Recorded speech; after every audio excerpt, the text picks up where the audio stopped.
ইন্নালিল্লাহ Sonarhat high school মাঠে আপনারা দেখতে পাচ্ছেন যে এখানে বিশাল বড় একটি কৃষ্ণচূড়া গাছ, মানে হঠাৎ করেই কোনো ঝড় নাই, বৃষ্টি নাই, বাতাস নাই, হঠাৎ করেই সেই গাছটি আচমকাভাবে পড়ে যায়। গাছটি অনেক বিশাল মোটা।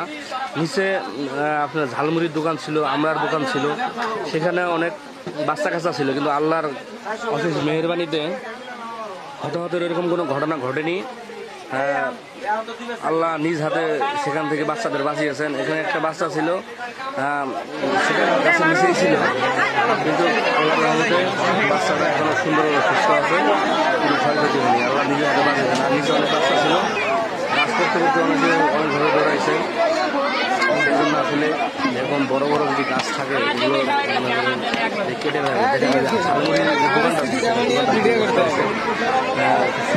দোকানদার ছিল, গাছের নিচে অনেক বাচ্চা গাছ আছে।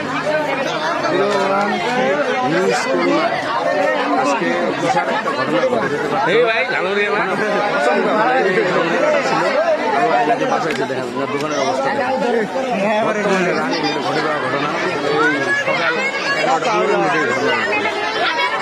যাই হোক সিরিয়ালে দোষী যত কোনো ঘটনা